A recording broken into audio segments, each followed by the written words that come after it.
Assalamu alaikum. My name is Maria, and I converted to Islam 1 year ago. I'm from Boulder, Colorado. I was born here. I went to school here my whole life. Both of my parents, they're actually from South Africa. They immigrated here. Neither of them are religious. They're both atheists, so they don't really believe in God. I have one brother. He's studying music at the University of Colorado. He is Catholic, so he's not Muslim either. Before I converted, I didn't really believe in God. I didn't really have a religion. I didn't really have a faith, I guess you could say. I kind of grew up as my parents taught me, so I didn't really believe in God, and I didn't believe in really any religion at all. We didn't raise our children in any faith. We didn't take them to church. Neither of them were baptized in a Christian church. And the American school system is very good because it's we send them to public schools. It's non-sectarian, non-religious. They're exposed to those things. They can learn about that. Talked about religion, we kind of talked about it almost negatively, I guess. We didn't really, before, I didn't really see religion as a good thing. I thought it was something that like caused a lot of problems, you know, especially like in the world with wars and stuff. I viewed it mostly negatively. We discuss everything, including religion, as a family.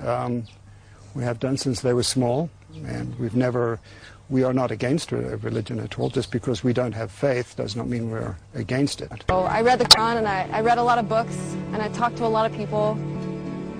I guess the first time I said the Shahada, like, I was by myself. It was, you know, that point where I realized that everything made sense. And that's when I first said it was by myself, you know, really. I mean, that's when I first felt it.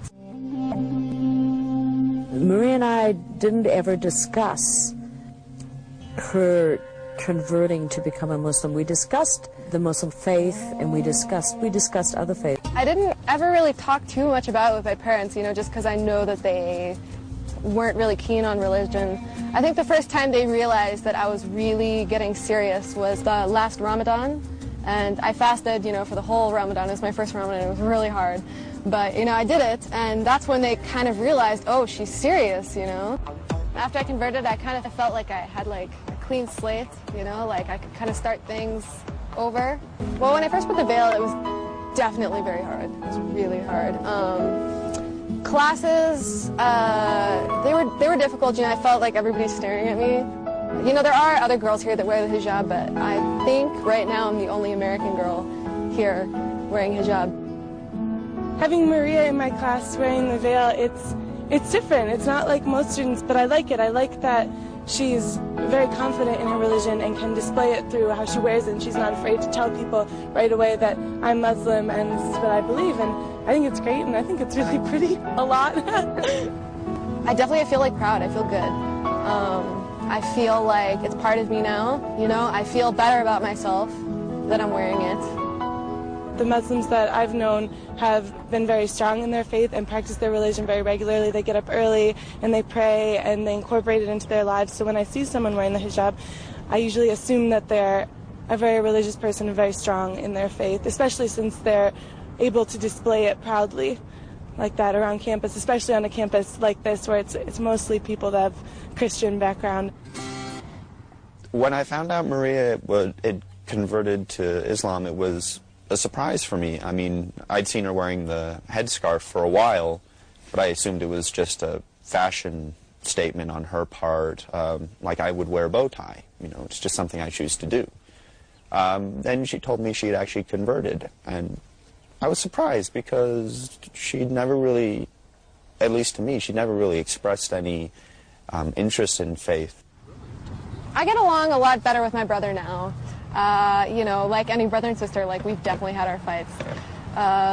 But we get along definitely, and he's okay with the fact that I wear hijab, and he's accepted the fact that I'm Muslim, you know, and he converted to Catholicism before I converted to Islam, so he was already open to the idea of religion and open to the idea of, you know, a God, and so he was much more open, I think, to the fact when I converted. I don't think her conversion really affected our relation all that much. We've been on the best of terms for a long time now. I mean, we used to fight and argue when I was a teenager and she was just becoming one, but not anymore. I think in some ways because we both do believe and participate in a faith, it's something that we share that is uniquely for us in our family unit, our holding to tenets of faith. Yeah, we do talk about it. You know, we like to compare and contrast, you know, the two religions. And, you know, he thought it was interesting when I told him that in Islam, you know, we do believe in Jesus. You know, he was, like, shocked. He was like, I thought Muslims didn't believe in Jesus, you know. Mary, too, you know, because Catholicism is really about Mary. And so when I told him that Mary has her own chapter in the Quran, he was like, wow, you know, he was really impressed. I think Maria has definitely made the right choice for her. I wouldn't try to influence her anyway, and I don't think I could if I tried. When we're out together, it can be very funny because I'm usually the goofy-looking one, and she's embarrassed to be with me, not the other way around. I mean, there's been times where we'll go to a restaurant, we're sitting down, and we'll be treated like a married couple, which is so weird, because it's like no one seems to see the family resemblance. All they see is, you know, there's this guy, and he's sitting over there, and then there's this girl, and she's got a hijab on, and so on, and well, maybe they're dating, maybe they're married or something. And we always get a good laugh out of it when someone makes that mistake, because, you know, it's just so funny to us. You know, we're just brother and sister. An American that converted, I think people, they get a lot of misperceptions about Islam. The media, newspapers, TV, like, they all portray Islam in a very negative way. And, you know, we weren't taught this in schools, university, nothing, you know, so I really had to learn it all on my own, and most people just never learn, so I think they just don't know a lot, and, you know, the media just portrays Islam in such a negative way, it makes it difficult. As an American, I think sometimes the foreign view is skewed a little bit. I personally have no malicious feelings against Muslims because of their religion. I just think a lot of people assume that because we have the war in the Middle East right now, that we discriminate against people of Islamic background. My view on religion is what I think was originally intended in this country when the Constitution was written, is that everyone gets to make their own choice. We are not going to hold people, and I really cleave to that belief, that everyone should be entitled to whatever they believe. I have known many people of many different religions, and I've always been accepting. I've never come across someone I actively thought that their faith was a problem. Then they ask me about Islam, and they say, you know, like, is it true you have to pray 5 times a day, you know, is it true, like, they ask me all these things, and a lot of times they ask me things that just don't make sense, you know, they're like, you know, they'll be like, all Muslims are terrorists or something, and so I just have to explain things to them because they don't know almost anything about Islam. Most people just don't know enough about it. The people that do hate or do discriminate, they just don't know enough about the culture, the religion, to be able to differentiate between people that are terrorists and just people that are Islamic background. I would definitely say that I'm proud to be an American as well as proud to be a Muslim. A lot of people think that those two things can't coexist. You know, they think that you can't be an American and be a Muslim at the same time. But I found that that's definitely not true. You know, I do keep a lot of, like, my American traits, while at the same time, you know, embracing Islam and, you know, forming a new identity around Islam, but still incorporating my American values and my American way of life. My message to other people would be just to look at other people like they are yourself. You know, just know that not all Americans fit the stereotypes that you see on TV. I would say that most of America does not think about Islam in the way that you might think. We do see, some people do, anyways, do see Islam not as a bad thing. In the U.S., there's a lot of different religions that are here, and we all get along, you know, all side by side. And I think my message is that in the U.S., although there's a lot of people who make a bad stereotype, a lot of them are very tolerant and open-minded. I'm sure that there's a lot of people in the Muslim world that are just the same. I think if we can all get together and work together, we'll make this place a better place to live in. Religion often tends to divide people, but if we can understand that it's just a faith in a greater good and a greater being, then we can all exist together and just learn to love life and appreciate the time we have here with each other as human beings. Peace can't exist with all these different religions, you know. Everybody doesn't have to be the same religion. We can all still manage to get along and coexist and live together and live peacefully and have a productive society with people of different religions. It's a good thing to have people with different religions because you get different views, you get different ideas, you know. And that's really the most important thing when you're trying to have a successful community. I think having a Muslim daughter is, it has opened my eyes to the good, positive things that exist in Islam, and I would like to think that Muslims could also open their eyes and see the good, positive things that there are in this country and the tolerance that exists here. I try to find happiness like in my everyday life, you know. I mean, I'm busy, you know, I'm a student and I've got a lot of things to do and I rarely have like a lot of free time, you know. And so I just try to like take joy in the things I do every day, you know. I love my family a lot and they've been really supportive and, you know, I couldn't ask for a better family and I couldn't ask for better friends. I have some of the best friends in the world and I don't know, I'm grateful for everything that I do have, you know. And I try not to think about the negatives in life too much. I try to focus on the positives and stay optimistic. When I was a child growing up back in the States, I had a wonderful Christian upbringing. My mother, my father to some extent, my siblings, my neighborhood, we were all from a pretty homogenous Christian upbringing. As time grew on, our family all independently had a breaking point from the church. It wasn't like we stopped believing in God or in Christianity even for that part. But we felt that something about the organized church didn't fit any of us. So that was when I went off in more of an exploratory mission of my own. And at that point I started searching about different religions, including Judaism, Christianity, and Islam. I stayed to, as it would seem, as the Ahl al-Kitab, without even knowing it. I didn't look in much beyond that. I was somewhat intrigued by going to North Africa, and I was offered a position in Tunisia. The community in the West wasn't easy for me to make that transition. Many of them said things about Africa or about very tribal regions and Arabs, and I didn't listen. I came anyways. When I was in university, I studied a bit of Islam, and I felt that Islam was something a bit pure but different. So I never had any bad thoughts of the religion or the people, but I felt it was way too different for me. It would have been maybe looked down upon by my community. It would have been a huge lifestyle change. It was much more strict than the loose style I was used to. So I learned a lot about the religion in the university, and I had interaction with Muslims in the university, and then also in Tunisia, in Dubai, in Bahrain, Oman, all over the Gulf as well. But nothing really caught my attention until I read a book by a man from Iowa. It's a state in the US, Iowa. He was living in the UK, I believe, and wrote a book called A Brief History of Nearly Everything. So it was a scientific book that mapped out basically what we know. And after I look at it, I would say, wow, it's amazing what we know. Subhanallah, people really know a lot of information. And then at the end of the section, he'd always say, but this is less than 5% of what's actually out there. So I kept reading it. It's a huge book. It's something like, 800 pages or something. It goes through the whole history of the world.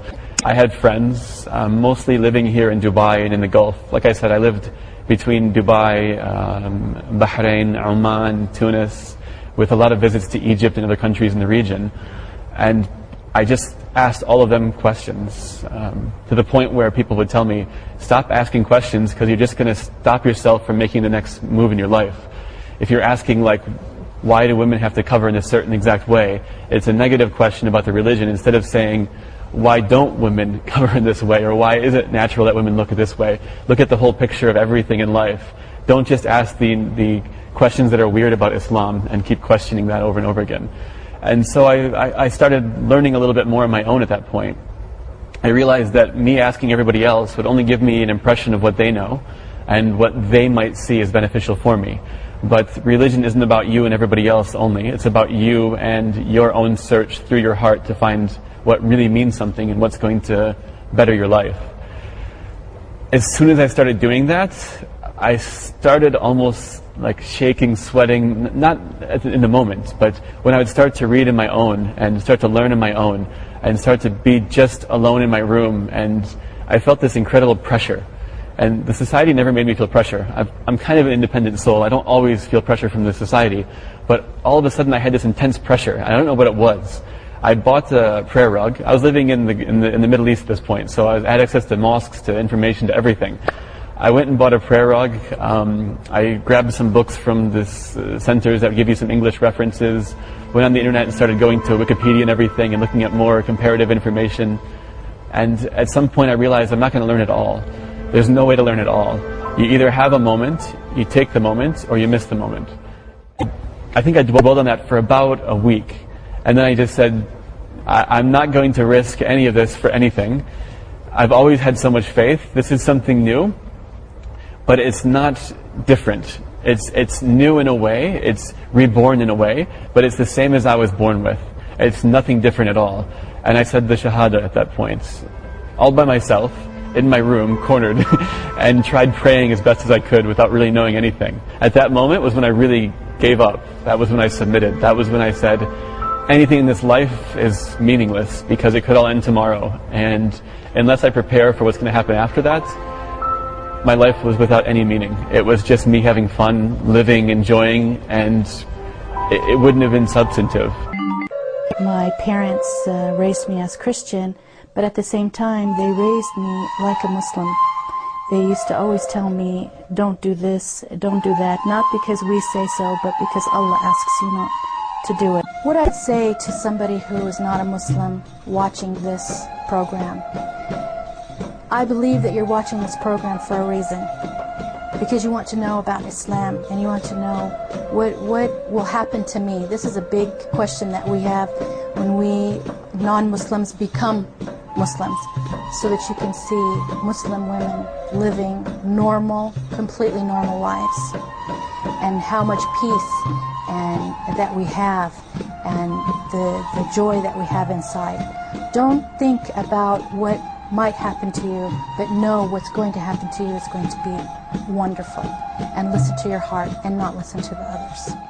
Assalamu alaikum. My name is William and I converted to Islam about a year ago. I was born in Dallas, Texas into a Christian family, and I grew up in a neighborhood that was almost completely white, upper class and upper middle class as well. And it was really, really sheltered.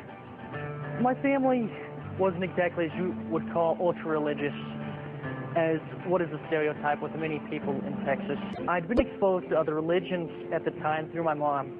Since we had gone through a divorce that was quite traumatizing, she had been forced to look for alternative spiritual means. So by the time I just realized, okay, I really need to find my niche to get into, my mom recommended that I take this test online that would recommend which religion you belong to, or you most closely match up to. So I took it, and I was quite surprised to find that Islam was number 2 on the list, about 98% compatibility. I really didn't see it as that interesting as Islam. To me, Islam was something like, to stereotypically say, foreign to me. I'm like, oh, that looks quite interesting. So I started looking into Islam. So I looked it up on Wikipedia. I started reading about the basic articles of faith, the restrictions, what you had to do and stuff, and I found myself in agreement. I was like, this makes a lot of sense. I agree with this, and this seems very, very plausible. I believe that Jesus, rather than being a son of God or even God, was just a teacher, an important teacher to take from. So the notion of Jesus being a prophet, which basically is a teacher of God, really wasn't that foreign to me. That was something that, like, I already had believed in. At that point, I decided to pick up a Quran. So I picked it up and started reading it. And I read it, I'm like, this is amazing. This is something that explains everything that I've been looking for. I'm in total agreement with this. So I want to become a Muslim now. Assalamu alaikum, my name is Raquel and I converted a week ago to Islam. I was a police officer in the city of Detroit and I worked there from 96 until 2004 and I was shot in 2002. I was shot working on the job and I came very, very close to death, and I know that I have, you know, a new beginning, a new life. And I kind of didn't know how to follow God. I just didn't know what religion to believe in until I had met some Muslim friends that really talked to me and sat me down and explained a lot to me. And it's really, I decided that I needed to make my walk with God a priority.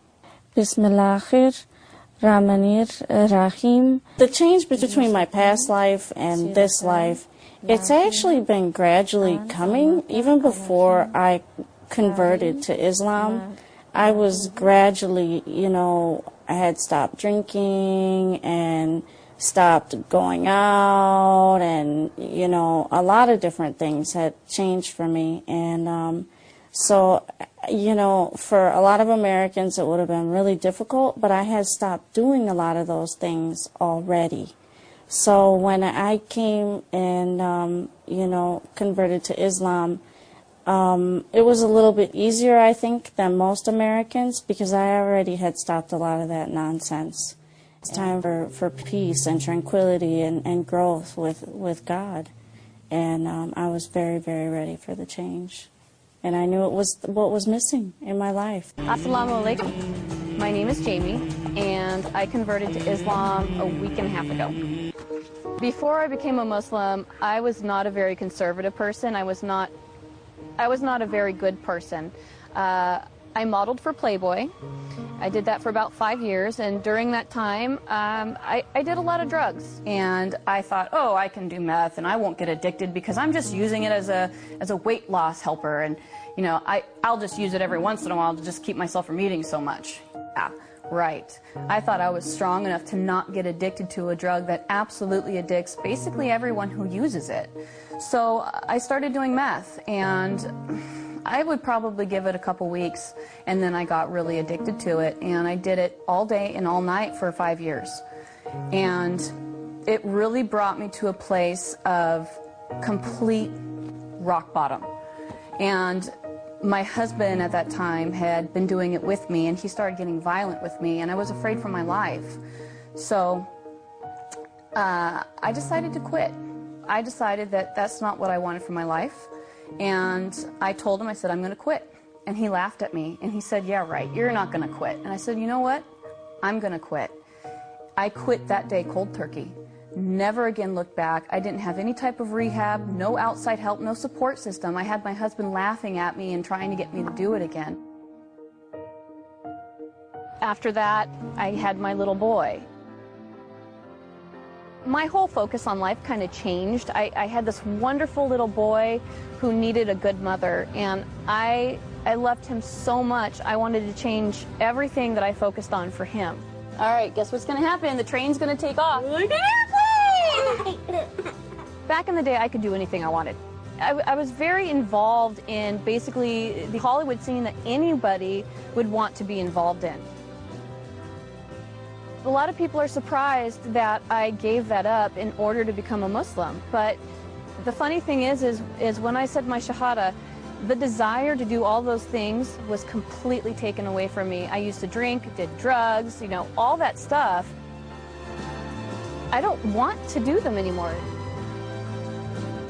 It's amazing to me that I really enjoy and feel peaceful in my heart about being a Muslim.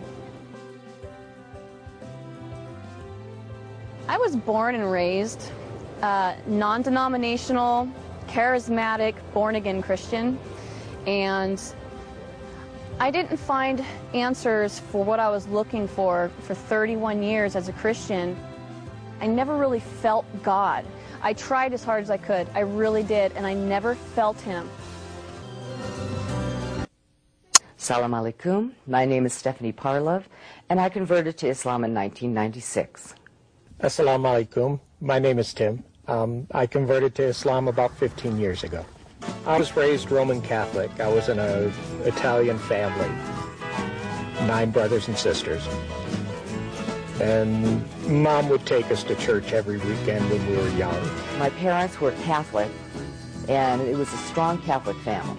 So we went to Sunday school, we went to church, we went to catechism classes, and it was a nice place to grow up. It was nice with my parents. They got a lot of religion because I was very active in teaching and stuff, and they were taught Catholic religion, but I never objected to questions about other religions. I put a religion in them as a basis for their life. What they do with it is theirs. Religion is good for people. And I think that the people that have any kind of a religion will have a good time, a good life, and a understanding life, a fairness of what other people might need or do. As I got older, I began to look at other things. I looked at atheism. I looked at metaphysical things. I looked at born-again Christianity, which was probably my strongest. When Steph and I got married, we were both Christian. I really wasn't a churchgoer at the time. And then Islam found me. Alhamdulillah. I think that in Islam, something that sets it apart from other religions is the ease of it, the simplicity. I think that Islam takes you and your personality and it washes it off. When I became a Muslim, it was like somebody, I think that in Islam, like I said, it's kind of like you wake up from the nightmare that you were living, and you get to wake up and live the life that you were meant to live. And he told me about the religion. The first thing he told me about the religion was that we don't believe in Jesus as the Son of God. We believe in him as the prophet. And when he told me that, I said, this is the religion I've been looking for. You know, because now I can finally pray to God. And I know that I believe in Jesus. I'm not saying I don't. I do believe in Jesus, but as a prophet. So that's how I became Muslim. When he told me to say the Shahada, I said the Shahada, and I became Muslim from that. The message I would like to say today is about Islam. Islam is a peaceful religion. It's not about wars. It's not about going out to fight. It's not about hatred. It's a peaceful religion. It's also a way of life. We live Islam daily by the way we pray, the way we eat, the way we speak, the way we talk about people, the way we think about other people. And every time we make a decision, we always have to think about the religion. Alhamdulillah. I really feel happy when I converted to Muslim. I feel my life has been changed. I feel everything is meaningful and colorful in my life. So although at the beginning I didn't have any interest in learning Muslim information, in becoming a Muslim, but really one day I feel myself in another way. I like to become a Muslim. There is no God but Allah, and Muhammad sallallahu alaihi wasallam was his messenger. Feeling now, I've been a Muslim for 5 months. It's the best thing I ever did, being honest, the best thing, honestly. What attracted you to the Muslim faith? It was the science.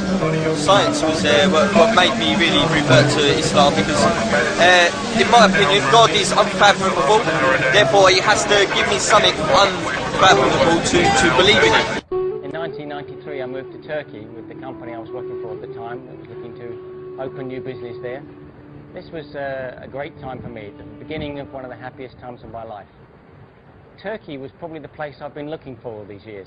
I don't know what it was I was looking for, but I somehow seemed to find it there. There I was in Turkey. I hate not to use the word, but it's a real place. It's a place where the foreigners are in a tiny minority and the Turks run their own country. And you have to learn the language, you have to learn the customs, you have to behave as they do. You have to fit in. And this was just fantastic. This was, I think, what I needed. I needed to be able to find something that was that I could taste and smell and feel. One of the important things that happened during that time was that although Turkey is ostensibly a country of Muslims, of course it's a secular democracy, as they say, which means that the Muslims have to make their own way inside their own country. They're not made easy for them by the government, and so they have to do their own thing. When it comes to Ramadan, I was kind of surprised. I was ready for the Gulf approach, where immediately there was no drinks, no food or anything in the daylight hours, and life took on a different style, you know, with the different working hours and everything. None of this. They didn't have it. In Turkey, the normal life goes on, and the life of the Muslim there is just to fit in around that situation. And I soon realised there was two sorts of people. You know, there were those that fasted and stayed with it, and there were those that didn't. What I found was I fitted in best with the group which was fasting. I have no idea what that was. That I can't explain to this day. So it was in the first few days of my first Ramadan in Turkey that I thought, let me try this. And so immediately I tried to see if I could undergo the rigours of fasting. A little tough at first, obviously, because I'd never done it in my whole life. In the office during Ramadan, obviously half the people were fasting and half weren't. People had lunch in the office, or they didn't. Those of us that didn't, we waited through to the day, and when the day finished, around 5:30 or so, and the sun was starting to go down, we would start to gather in the canteen. And of course there was that fantastic air of anticipation, and this was the first time I'd experienced this. This was the first time I'd found myself surrounded by people who were focused on the idea that the iftar was coming, and that they were waiting for it, and that it was special. The atmosphere was magic. The people were sitting around small bowls of dates. There were glasses of ayran, water, and people were waiting to have this. One guy with the radio pressed to his ear, because we were a long way out of town, we were in the countryside somewhere. A guy was waiting for the adhan on the radio, and eventually it would come, and he would say, "Yalla, it's now." And we would all dive on the dates, and immediately the energy would start to come back into the room, and people would start to talk. And the noise level would lift, and the people would start to laugh as they got some dates inside them, and some milk and some water and some juice. And the atmosphere was marvellous. Then there'd be some shaking of hands and some exchange of some stories. How was your day today? Oh, it was a bit tough today. I was suffering a bit during the afternoon. Still, I wasn't a Muslim, but I was enjoying this. So it was between my first and second Ramadans in Turkey that I was finally able to visit mosques. I found I could go into a mosque ostensibly as a tourist. I was able to visit the famous Osmanli mosques of Istanbul, the mosques such as the Sultanahmet Jami, the Yeni Jami, Sultanahmet and Sulaymaniye Jamis, all these great mosques that have been built by Mimar Sinan. And I was able to enter them, just giving salams to the guy on the door, going in, take off my shoes, sitting down. And this was, again, another revelation. Sitting in the mosque, whether the guys were praying or not. And I could sit at the back, and nobody really minded. And I could absorb the atmosphere. Of course, I still didn't understand what they were doing. Up to this point, no one had given me a Quran. This is the amazing thing. I could now probably pass a GCSE or a baccalaureate in Islam because I'd read so much, so many textbooks, and spoken to so many people. I knew the life of the Prophet ﷺ. I knew many, many factual things, but what I didn't know was the Quran itself. Finally, one excellent guy, one Erkan Giray, a very fine man, a diplomat, Turkish diplomat, but he was visiting actually. Even though he wasn't living in Turkey. He met me, and he said, this won't do. You really need to read the proper thing. You need to read the book. And he bought me a Yusuf Ali translation, with the Arabic and the English in it, and a decent tafsir, a good quality print. He said, read this. If you read this, then maybe you'll answer a few more of your questions. And so I did. Over some ensuing weeks and months after that, I read the Quran. And of course, I had made some questions, and I had to find a book on hadith. Not easy to find in English in Turkey, but you know, it can be done. And I was able to read a bit more, and suddenly I had a lot of questions. Up till now, I've been satisfied with Islam as a very nice thing that everybody seemed to be enjoying, everybody seemed to be happy with it, and it was part of their life, but it wasn't for me. Now I'd read it, and I realised, oh, really, this is for everybody, so what's my excuse? I didn't have an excuse, what I had was questions. Thousands and thousands of questions. So in 1997, after a very, very interesting 3.5 years in Turkey, I came back to Dubai. Through a series of coincidences of people you know and chance circumstances, but yet again Dubai brought me back. At the time I wasn't sure why. I couldn't think why I was coming back to Dubai, but I think I realised soon afterwards. I joined the Belhassa family business, and there I found something a bit special. There I found someone who's your boss and is your friend, and quickly I became very close with some members of the family, particularly Majid Belhassa. And he kind of took me under his wing, and he discovered to his dismay that I'd learned a great deal about Islam, but I had not made any proper use of it. In other words, quite simply, I hadn't embraced Islam. After many conversations we'd had, in the first year I was there. He came to me one day and he said, I think there might be some guys here who might be able to answer some of your questions at last, some European Muslims. Well, I've got this interesting idea that they can reintroduce the gold dinar and the silver dirham as the currency of the Muslims on a global basis. I, being an accountant and being General Smart Alex, said, absolutely no way, they must be nuts, no chance, forget it. And he said, fantastic, that's great, because we're having dinner with them tonight, so maybe you can tell them yourself. And I, in combative mood, said, yeah, sure, you know, yeah, I'll sort them out, I'll tell them why it doesn't work. And so we met these guys. There's two Spaniards, one German, as it was at the time, in that group. And we had a very interesting conversation. And this, of course, was the conversation I guess I've been waiting for a long, long time. So I asked my questions. It went on like this: 8 o'clock, 9 o'clock, 10 o'clock, 11 o'clock. The restaurant threw us out. We stood out in the street. Midnight passed. We still stood in the street. We stood there in Garhoud. The year was 2000. It was May. It was a Wednesday night, and about midnight or so, eventually, one of these guys said to me, so, have we answered all your questions? And I stood there with my hands on my hips, and I looked up at the sky, and I looked down at the ground, and all those things you do when you're searching desperately for an escape route, thinking, I must be able to get out of this somehow. I seem to have been cornered in this argument. And I said, no, I guess I've answered all the questions now. And they said, fine, then you need to come along on Friday and say the Shahada. And I said, what? And by the time we shook hands and left that evening, I'd agreed that's what I would do. Sure enough, that Friday morning, I got up that morning and realised this was going to be kind of a different day. I took ghusl and I went to see them. We had breakfast and we went round to the Grand Mosque in Jumeirah. It was for the Jummah prayer, so the place was full, really full. Now, I don't know how many, more than 1,000 men in there.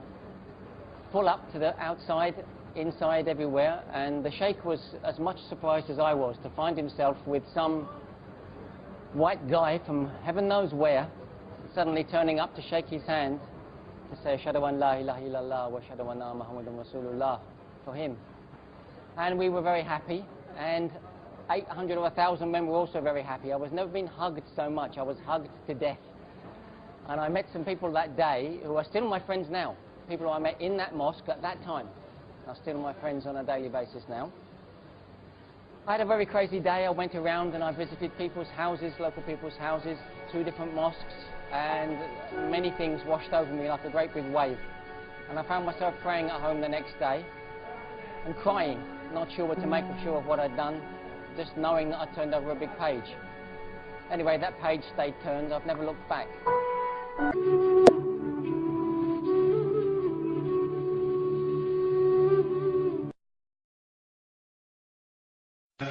واذكر في الكتاب مريم إذ انتبذت من أهلها مكانا شرقيا فاتخذت من دونهم حجابا فأرسلنا إليها روحنا فتمثل لها بشرا سويا قالت إني أعوذ بالرحمن منك إن كنت تقيا قال إنما أنا رسول ربك لأهب لك غلاما زكيا قالت أنى يكون لي غلام ولم يمسسني بشر ولم أك بغيا قال كذلك قال ربك هو علي هين ولنجعله آية للناس ورحمة منا وكان أمرا مقضيا فحملته فانتبذت به مكانا قصيا فأجاءها المخاض إلى جذع النخلة قالت يا ليتني مت قبل هذا وكنت نسيا منسيا فناداها من تحتها ألا تحزني قد جعل ربك تحتك سريا وهزي إليك بجذع النخلة تساقط عليك رطبا جنيا فكلي واشربي وقري عينا فإما ترين من البشر أحدا فقولي إني نذرت للرحمن صوما فلن أكلم اليوم إنسيا فأتت به قومها تحمله قالوا يا مريم لقد جئت شيئا فريا يا أخت هارون ما كان أبوك امرأ سوء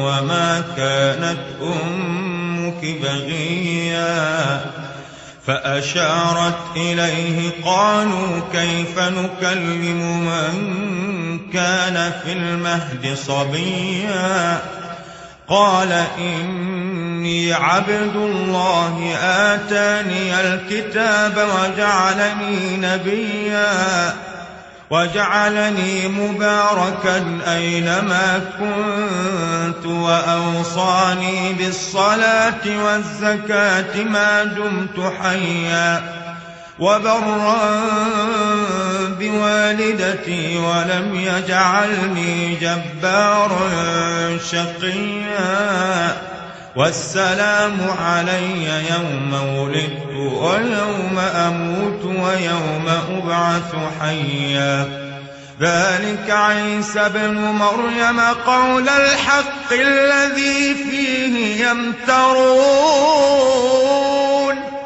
ما كان لله أن يتخذ من ولد سبحانه إذا قضى أمرا فإنما يقول له كن فيكون وإن الله ربي وربكم فاعبدوه هذا صراط مستقيم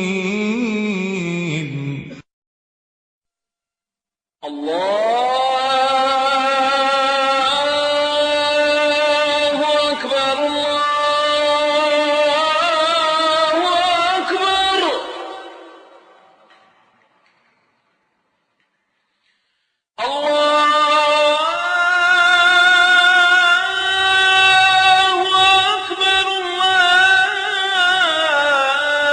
الله أكبر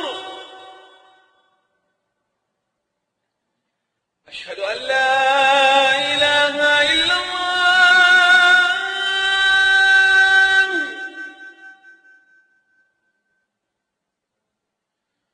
أشهد أن لا إله إلا الله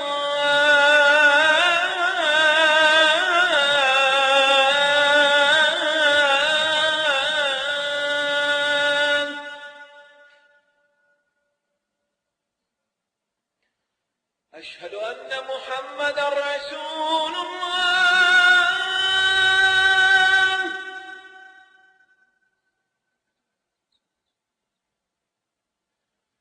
أشهد